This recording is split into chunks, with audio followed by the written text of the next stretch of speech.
Welcome to Winning in the Shadows. I'm Andy. That's Jim. We're going to break down UFC Fight Night. Caio Borralho versus Cannonier as your main event. No time to waste. Let's get into it. While you're watching, if you could, hit the like button and subscribe to the channel if you haven't done so. Let's talk Kong, Wang, and Victoria Leonardo. I kind of feel bad for Victoria Leonardo, Jim. Starting off And here. rightfully so. I mean, this poor woman, in her, she gets Manon Fiorot in her first fight. Then Melissa Gatto. At least she gets Mandy Bowman. Then they give her Natalia Silva to just get absolutely brutalized. I don't know if I've seen someone get fed to the wolves quite like this, and now they bring in this Kong Wang, who they expect to be around the promotion for a little bit of time. So, what's your take on this fight? It's a woman's fight. So most of the time we're chasing unders and plus money's on that side. And we don't have any totals yet. We don't have any buy finish props yet. But if there was ever a fighter that is going to lend herself to get finished, it is Victoria Leonardo. I'm not bashing her, but she has these moments in her fights where you just know she knows it's over. And she has this look that comes on her face and she gets finished. Yeah, I just think that this is. I know Kong is not high volume. Everybody's going to talk about the Shevchenko thing. I get it. It's kickboxing, different sport. We saw this with Pereira and Adesanya, different sport. But I think at some point she's going to get hit with some pretty hard shots and possibly look for the door here. So the money line on Kong Wang is absolutely absurd for a debuting fighter.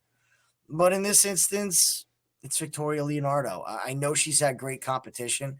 Well, she could win this if she makes it dirty and gets the grappling going. I just don't know if she's going to be able to not accrue damage that's going to stop her from doing that. So I think at some point we see a finish in this fight, probably late round 2 or round 3 when the damage just piles up on Victoria. Yeah, there's no way. I mean, you can't even put this in a parlay. I mean, it's just kind of a pass from a betting perspective. So, Josiane Nunes, and Jacqueline Cavalcanti. Who do you like in this one? Well, we kind of like Josiane Nunes, and we expected the improvements in her last fight. And I'm sorry, but we just didn't see it. No. We didn't see it at all. Now, could we have been duped? Was it an off night? I don't know, but she looked the same, if not worse. Not a great level of competition. Just the win over Ramona Pasquale is pretty good, but Bea Malecki, Zara Farron, losing to Chelsea Chandler is a bad look. So I would have to lean Cavalcanti. I really don't have any interest in betting this fight, to be honest with you. I think there's better spots. I think this card is going to be very tricky. There's a lot of landmines here that I want to try to avoid this week and come out of this with another win and keep that streak going. So no bet for me. I would lean Cavalcanti because of the size. I think she'll have good enough footwork to not get caught by the big shots of Nunes. I actually think Nunes is a live dog here. They both have fought the same person, Zara Farron, who is absolutely terrible. She's gigantic for the weight class, and it's like she's almost too big.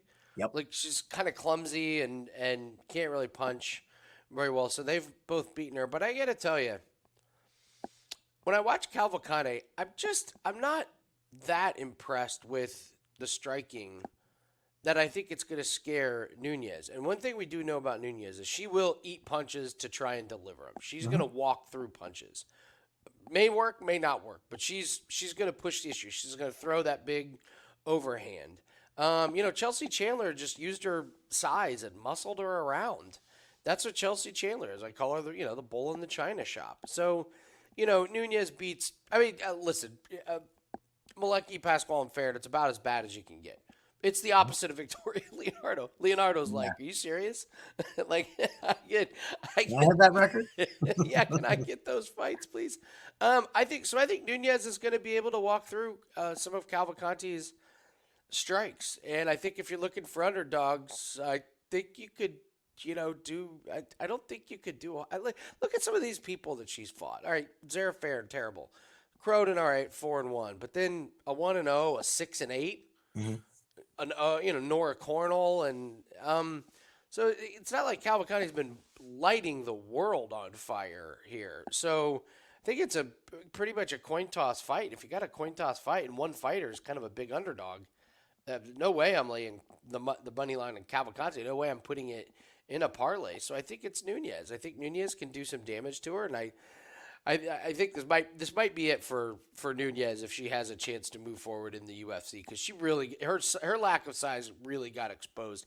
Yeah. Listen, Chelsea Chandler's not a great UFC fighter, but she is a UFC fighter that is going to take fights, and she's going to be tough. And Nunes' lack of size really got exposed there, and I don't think Cavalcanti is going to be able to do the same thing. So, on a very weird card with, like you said, landmines all over the place, I think Nunes is kind of maybe a spot. I have not bet this with my own money, so I can't say it's an official play, but it's certainly not going to be Cavalcanti for me. Jose Medina and Zach Reese here, two veterans of the Contender Series. This Jose Medina thing has got to be one of the most confusing contracts I've ever seen Dana White give on Contender Series. Zach Reese is a big favorite. How are you playing this one? Two big questions in this fight, one on each side. Is Zach Reese a fraud? Which I don't think he is. And what is Medina going to look like at this weight class? New weight class for him. Carries a lot of extra weight beforehand. We just saw this. Who was our guy that moved weight that we thought looked fantastic 2 weeks ago? He ended up losing the fight, but there's some guys that just look much better, and Dane even said it when he gave him the contract. He's like, "You're fighting at the wrong weight class." Yeah. So it's a perplexing situation. I think Zach Reese wins. Let's face it, Zach Reese's getting finishes last fight does not happen very often. Let's just say that. That's right up there, a little bit better than the up kick to the liver. That was a night. That was a night we saw two submission slam KOs. There was like two of them. Yeah, Brundage got one, and then there was another one. So he loses to Brundage when he should have let go of the triangle. He didn't. Brundage slams. It was a 1 in a 10,000 chance that something like that happens. And then he comes and he just destroys Julian Marquez. He does what he's supposed to do in that fight. That's what he's supposed to do. So the big question is Medina's, weight move. I don't think he's UFC caliber though. So weight move or not, I'm still going to lean Zach Reese on this. I think they're feeding him this fight on purpose, and they need to get him on a bit of a streak. UFC needs marketable fighters, and the one thing that Zach Reese is he is exciting, and he's marketable. He's huge for the weight class. Length is going to be a real problem for Medina. Zach just has to be smart. That's what we're looking for, is fight IQ from Zach Reese. I actually went back and I remembered in the moment we were all just like, we couldn't believe that Jose Medina got a contract. So I went back and I was like, let me see if I can just see what Dana saw. I can't see one redeeming quality out of a UFC fighter that Jose Medina, like Magomed Gadzhiev is not good. He's just not that good. And we talked about him being an older guy finally getting a shot, and he puts on a terrible performance. Even though he's 9-0, I know I'm ripping a 9-0, but it's an ugly 9-0. It's an ugly 9. Yeah. How do you go to decision against Brenson Ribeiro? How is that possible? So Medina he's literally getting credited for getting his ass kicked. I mean, he got his ass kicked. I see something in him. I didn't tell the other matchmakers that I'm going to do this. When he gave him that contract, their eyes must have been the size of dinner plates. Like, are you kidding me? So, yeah, Dana says you got to lose some weight. So, I don't know, man. Is losing a bunch of weight great for him or not great for him? Let's find out. Well, yeah, if he doesn't have any power, then, he's not going to scare Reese. And so, Reese, I think I added it up. I think in his 8 fights, I think it's less than 12 minutes of total cage time. Yeah, everything goes, finishes early. Medina was really tough, but I don't know. Is Magomed really scaring you with the power? Maybe Medina's just fought a bunch of cans, and he has. Look at what happened before he made it on a Contender Series. He goes split decision against a 4-2 fighter in Thunder Fight 42. Beats a guy that's 11-23, 2-0, 2-1, 0-2, 0-0. This guy's fought absolutely nobody's, and somehow yet here he is on Yeah. a UFC Fight Night. The question about Reese is that we haven't seen him in without cardio. I don't know. Could he gas out? Yeah, he could. I don't know if he's gonna need it. I think this smells like another round one finish because Medina is just awful. And Reese is. I'm with you. I think Reese is the real deal. And you're right. They love these guys with fast finishes. And what a great way to get him another quick finish, and then maybe just give one fight to Jose Medina to be like, all right, are we done? Can we get back to reality here? That this guy's not a UFC fighter. I mean, I would take Reese round one. Is probably the only way you can really realistic play it or put it in a parlay. But I have no fear about Zach Reese losing to Medina. I don't see it. I think Medina is absolutely awful. So I think a tired Zach Reese is probably better than Jose Medina. After a round of because okay, let's say Medina does survive the first round, he will have gotten absolutely obliterated. Yes. If he's going to absorb so much damage. I'm not sure he's going to have that much left to take. Oh well. All right, let's move on to Borshchev and Llontop. We're pretty familiar with both these guys. What's your take? I got to worry about Slava in this fight. Slava should win this fight. I'll start with that. Slava should win this fight. If they fight 9 times out of 10, just looking at skill set, he wins 9 times out of 10. When I worry about Slava, long kickboxing career, lots of wear and tear. Kickboxing, Muay Thai, that is a lot of wear and tear on your chin. That is a lot of shots. And look, I know his chin failed against Chase Hooper, but Chase Hooper, you guys all have to admit it, whether you like Chase Hooper or not, Chase Hooper looked better in that fight. Way better from a stand-up perspective. Power, that's a guy type, that's benefited from the weight weight change. Going up. Yeah. And getting older as well. He's a baby, That's a good point. So, he's fighting like a man now. So it's kind of a tough little read here on Slava. I think skill set wise, Slava should be able to work this all day long. Not impressed with Llontop, stand-up striker. I don't see the ground game that's going to give Slava trouble at all. And that's kind of the ground game. And honestly, I would venture to say that Slava might even be a better wrestler.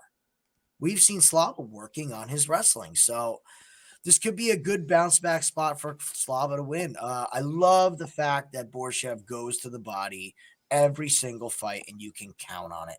The one thing we look for in a fighter is that you can count on what their game plan is going to be. If you can count on their game plan and count on their coaching, Slava's going to throw a couple wicked body shots. And I think that's going to take some steam at a Llontop, which is going to make the takedown even worse. So I'm picking Slava in this. I have not bet this yet.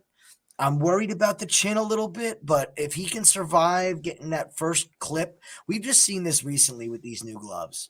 You have a chance to get a knockout. Somebody gets hurt, somebody gets hit, and then you have to capitalize on that because I don't know if it's the new gloves or what, but it's like the knockout. You instantly know the fight's going the distance if the fight doesn't end on that one beautiful shot that lands. So we saw it with leg kicks over the weekend with Ramos. Like, it's got to go under. Easy distance in that point. It just happens over and over again. So I think if Slava can survive that first tough shot, he probably runs away with this on either points or a late finish.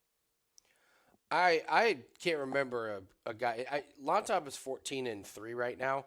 I can't remember a guy that's 14-2 that I was more excited to bet against. I think Llontop's in over his head here in the UFC.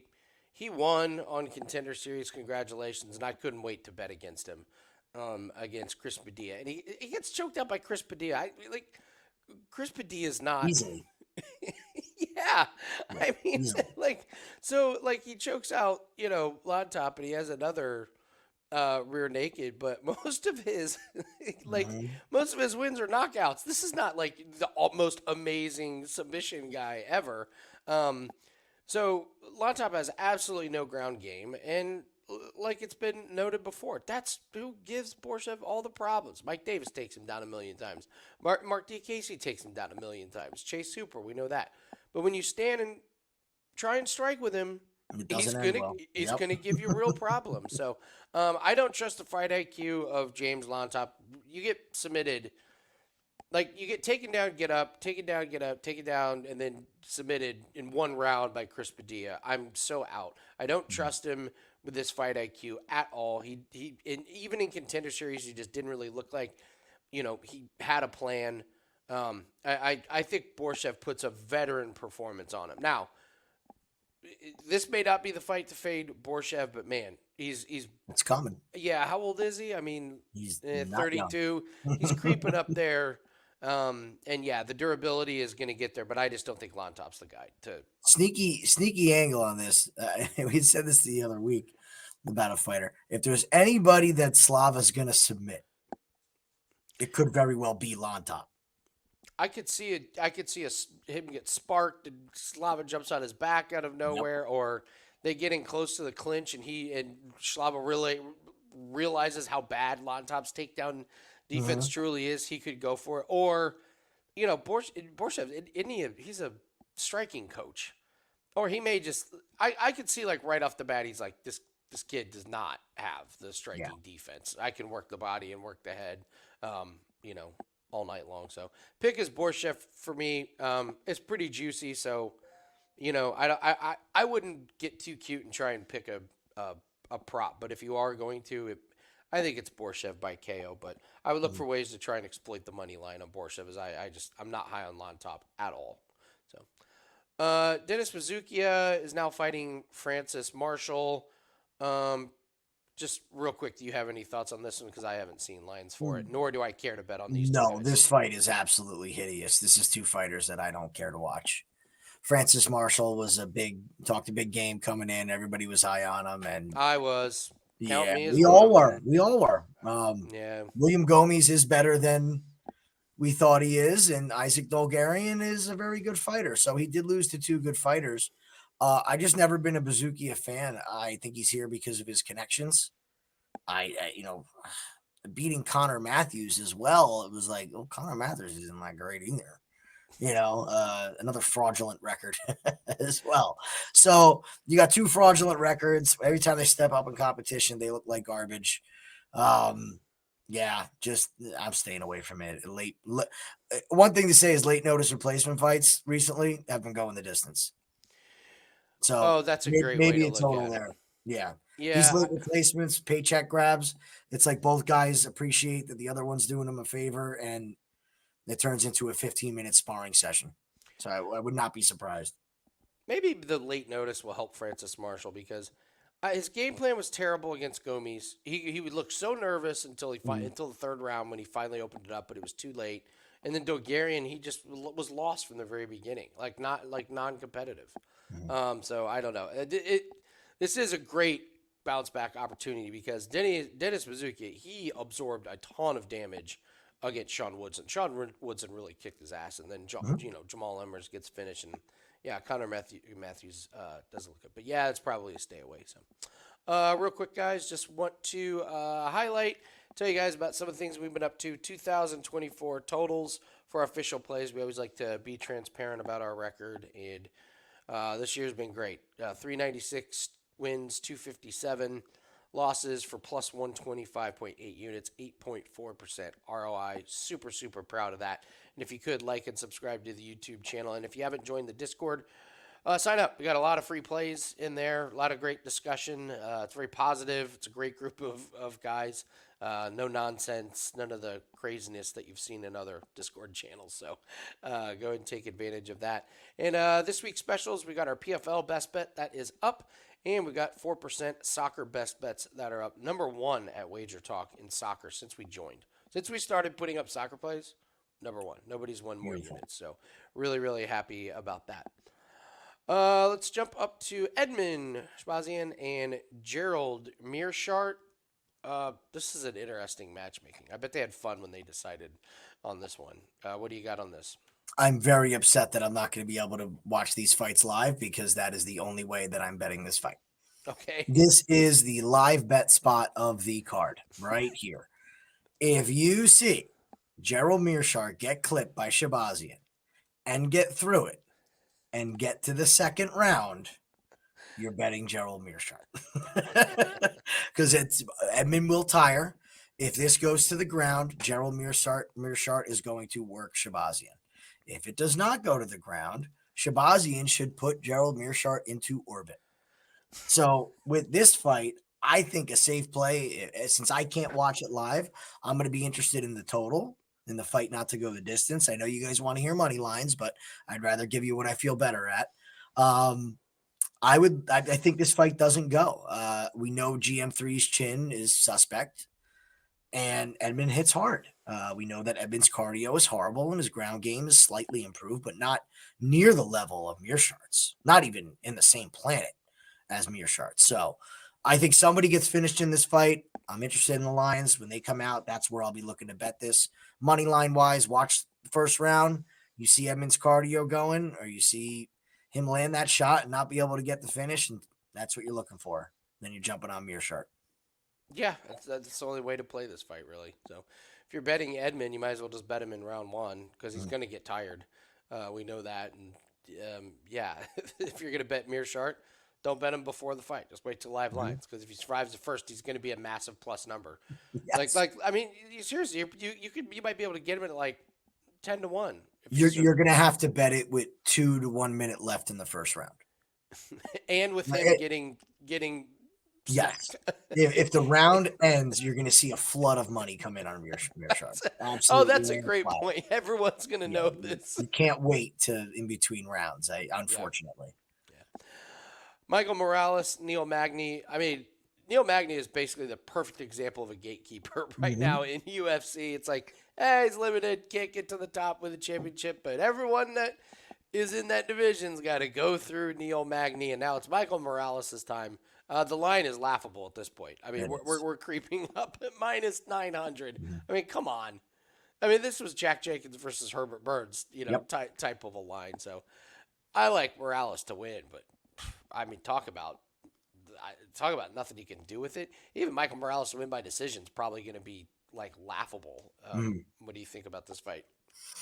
I love the opening line. I thought there was a ton of value. It's gone now. I still love Michael Morales to absolutely work Neil Magny. What worries do you have about Morales? Cardio? No. Striking? No. Wrestling? No. Fight IQ? No. He checks every box to beat a guy like Neil Magny. And Neil should literally change his name to You Shall Not Pass Magny. He is like Gandalf sitting on the bridge, turning away all contenders. But this is a guy who's gotten better and better and better. And what I love about Morales is he has won every possible way that you can win an MMA fight. He's done the unanimous decision. He's done the split decision. He's done the submission. He's done the knockout. He's well-rounded. Neil Magny can win fights if you tire, and he can get you in the clinch and make it ugly.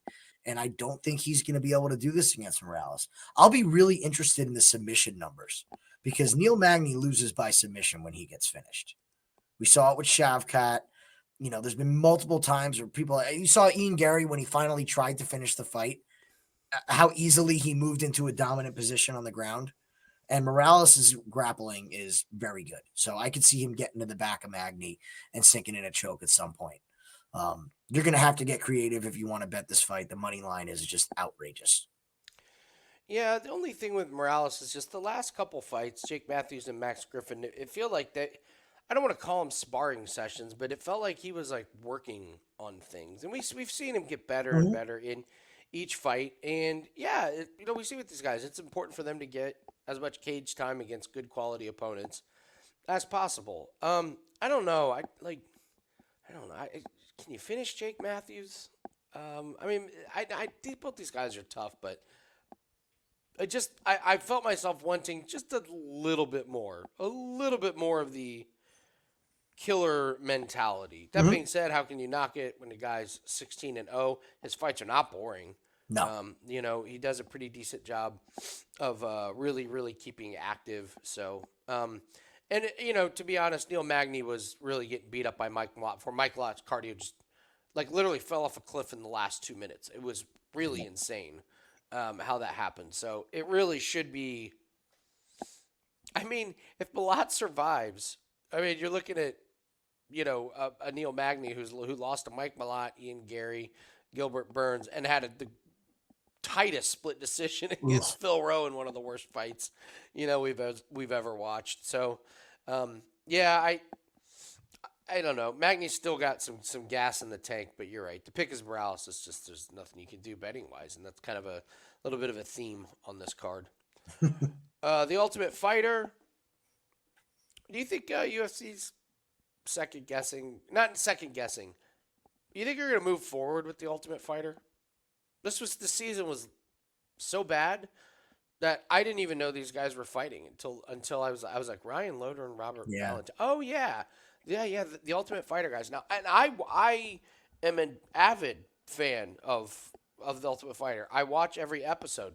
This season, it was fast forward, get to the fights, and I get the feeling that most people were not even watching the fights. I get the feeling that most people are just going through. So I don't know what the future is of the Ultimate Fighter, but this season was a real step backwards. Like you had multiple people on the show, including the two coaches that were kind of hard to understand when they were talking. And so it just wasn't captivating or anything. That being said, I like this fight. I think this fight's going to be low key, pretty entertaining. Valentin's the favorite in this one. It's Loder's a wrestler. Valentin's a little bit more of a striker. Do you have any opinions on this one? Ryan is just a wrestler. His stand up is horrible. He's slow. He doesn't have high volume. This is polar opposites fighting each other essentially. So, I lean towards Robert because what I did see on the Ultimate Fighter is this guy has a very good fight IQ. So much so to the point where they had him cornering fighters throughout the season. So if you're coaches, if you're sitting there, next to Grasso and who's our submission guy? Chef Jaco. Diego Lopez. Diego Lopez. And they trust you enough to corner fighters. That means you have a good IQ. Ryan does come from a good camp. He's a great wrestler. But that doesn't really translate in the UFC anymore, in case you haven't noticed. So, I mean, Robert could land one big shot around and steal some rounds here. If you're asking me who's going to look more lumped up at the end of the fight, it's going to be Ryan. So I think you got to lean that way in today's MMA. But, yeah, I won't be betting on the Ultimate Fighter finale. As far as the show going forward, I think they got to get the right people in there.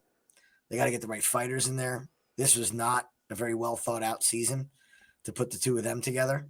Yeah, it was bad, to say the least. And the problem is, how do you convince fighters to take time out of their life and go do this? It's been tough. Money. Except we've seen the UFC does not like paying their fighters. It's like Dana's least favorite thing ever, paying people. It's more of an annoyance now. So I watched this. Here's my caution with Robert Valentin. Both of his fights combined, I believe, were less than a minute.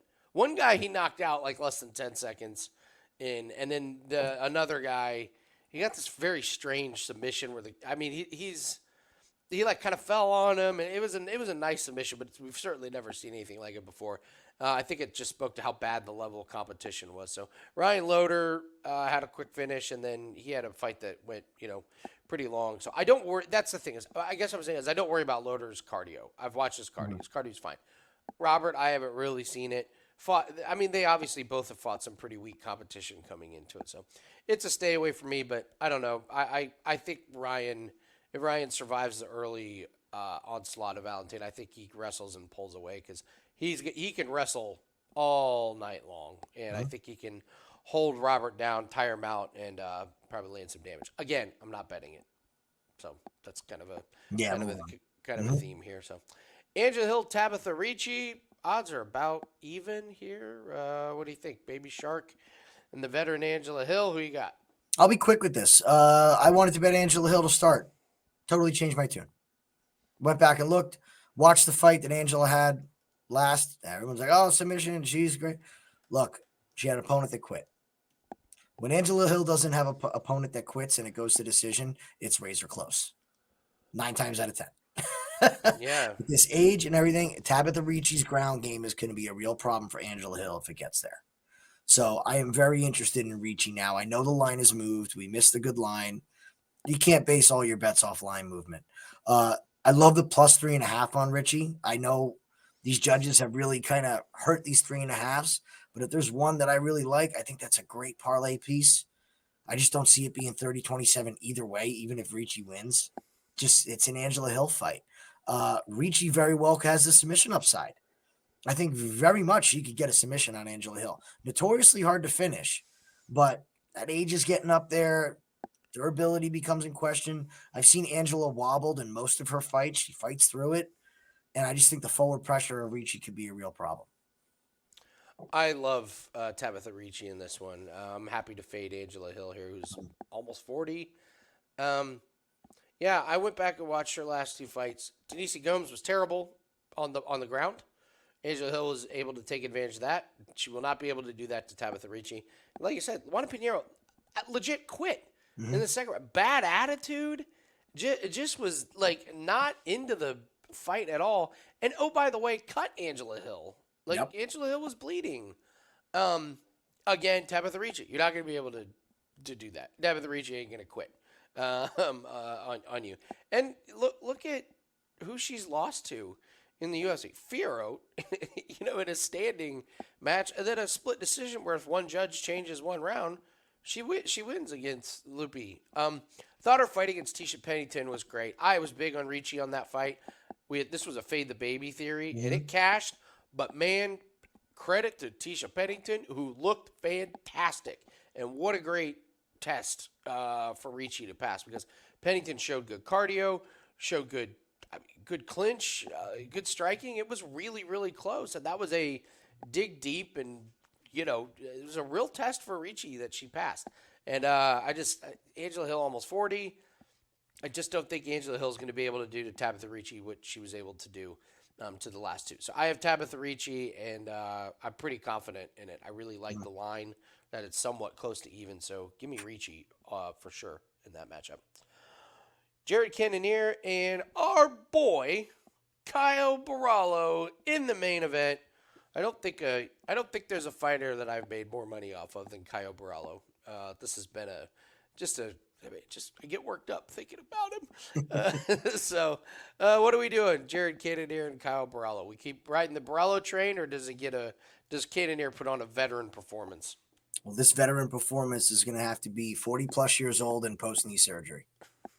That is not a good recipe. Could Jared Cannonier clip him? Yes. Is he the toughest test for Caio? Yes. But we're talking about the mastermind of the fighting nerds who are on an absolute tear. You're going to hear it all week on every single breakdown. I'll say it too. I think the guy's IQ is great. I also don't think he's going to buy into this I'm not allowed to wrestle anymore stuff. He wants a win. Let's not forget, this was Caio Borralho's call out. Haven't heard anybody say that yet. If you got to trust anybody in the UFC to make a call out and know something going into a fight, it is Caio Borralho. That's a great point. I didn't even think about that. You're right. After his last fight, Jared Cannonier, you're a scary man. Let's see who the scariest person in the world is, me or you. That's a great point. Caio Borralho's he picks his guys for a reason. This ain't like where everyone was calling out Derek Brunson for a while. This was a very cold and calculated call out for sure. Yeah, it's Caio for me. No opinion on a total. Don't think you need to. It could go to the decision. It could be Caio by submission. I'm good with just Caio money line. That's it. Yeah, this to me this falls into the camp of I just have kept riding Borralho, and when you have a great read on a fighter, you just keep riding. I really, really believe it. I mean, I've been betting on this guy literally since he was on Contender Series. I followed this win against Aaron Jeffrey. He came in way too cocky. He was young. He beats Aaron Jeffrey, but it was boring. And it was boring even for 2021 standards. Dana said, no contract. So what do? They bring him back, 2 weeks later, and he just pounds Jesse Murray. And then we just see him figure out ways how to win. And then, this fighting nerds thing comes around, and now the guy's a real force. And he told Daniel Cormier in the ring, I think I have the best two-leg takedown. He may. So when I look at Jared Cannonier, 40 years old and the big weights, the knee issue. He gets, it's a good fight against Imavov, but he got blasted in the fourth round. I know, early stoppage. He was, okay. He wasn't surviving what Imavov was putting him on him. He was getting ready to go down. So you go back. He beats Vettori in one of the weirdest Vettori, which, by the way, there's a guy that might be done, Marvin Vettori. Split decision against Sean Strickland, who took that on, a few days notice and barely beat him. Loses to Adesanya. Okay, whatever. Knocks out Derek Brunson. Okay, whatever. Gastelum, Whitaker. Yeah. I guess my point is, he knocks out Derek Brunson, who everybody was, but you got to go back to 2019 to find when he was knocking guys out. Mm-hmm. That was when he was in his early mid 30s. I just haven't seen the knockout power, and I think that's what it's going to take against Borralho. We've seen Borralho striking get immensely better over the last few fights. It's is he going to win a boxing tournament? No, probably not. But it's gotten better to where you have to respect it a little bit.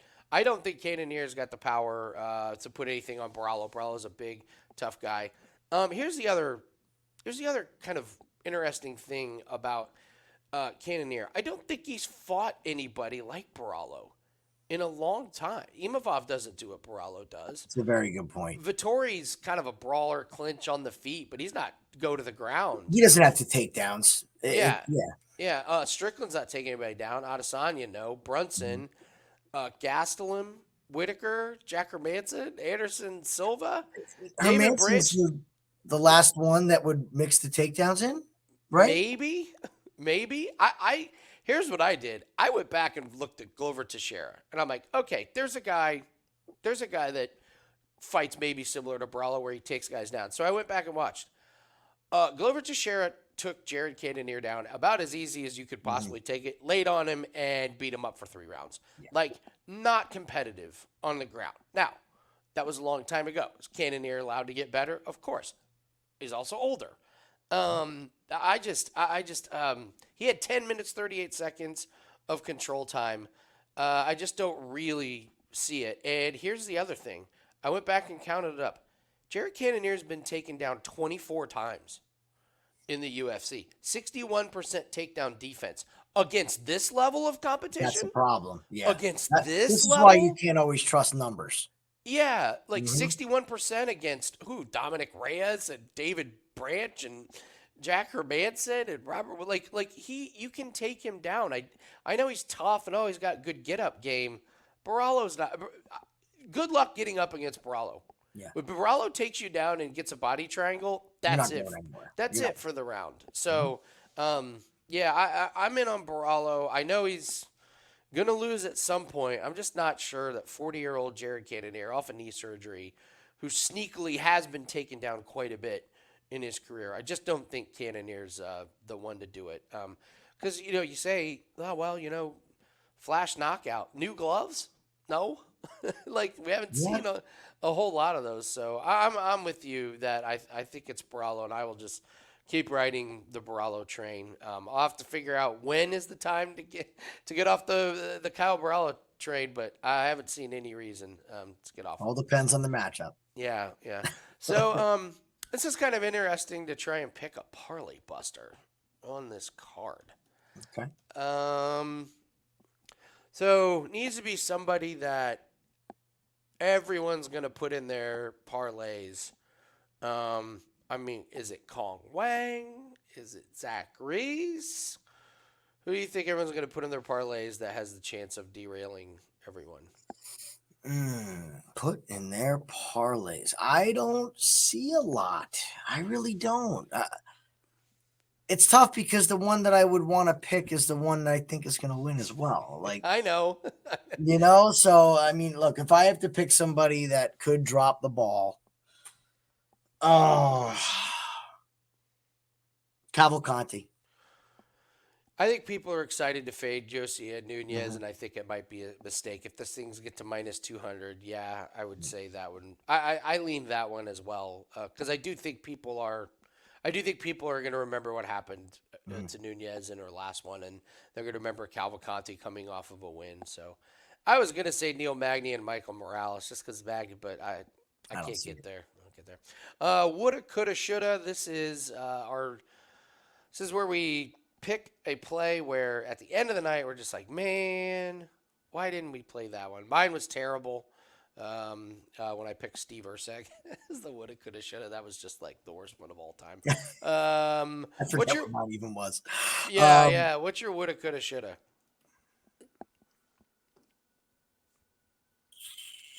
I'll do mine. Go ahead. Mine's Tabitha Ricci. I knew you were going there. I, Mhm. I, I, I think at the end we're gonna look at Angela Hill just finishing here's my prediction. We're gonna look at Angela Hill laying on her back at the end of round 3, like doing the thing with her arms behind her head and her feet kind of crossed. Like, wow, that was a rough 3 rounds. And Tabitha Ricci, it turns out, is not Denise Gomes or Luana Pinheiro. So I got Ricci to continue the winning streak. I'm all in on Baby Shark, and I think at the end of the night, this line is going to look like a steal. Okay. I'm going to go with Slava by knockout. There you go. Proud of you, Jim. I think we'll look at that and say, man, we just wasn't the guy. Llontop's not the guy, you know? he So was he I'll was go with going to be my Slava. Slava second. by finish. He beats him up to the body and then ends him inside 3. Yeah, I haven't put in a bet yet on Borshchev, Mhm. but I mean, I got to tell you, if we put our two woulda, coulda, shouldas, we will get a very nice price just because of how close the line is We for got a little more Tabitha research Ricci. to do. We'll research it, but I think you could do worse than Mhm. that's going to be a plus 200, Yeah. parlay on Tabitha and Borshchev. So, anyways, guys, thanks so much for joining us. Don't forget to hit the like button. Check out all of our other videos on the Winning in the Shadows YouTube page. We've got tons of NFL futures. We're gearing up for that, and follow all of our sports as well. EPL season just started, so Corbin is going to start knocking out a bunch of content, free plays in there. And if you haven't joined the Discord channel, please do that as well. Leave us a comment. Tell us who you like on this card. Good luck on your plays. Let's practice really, really good bankroll management. We have won 8 weeks in a row, all sports.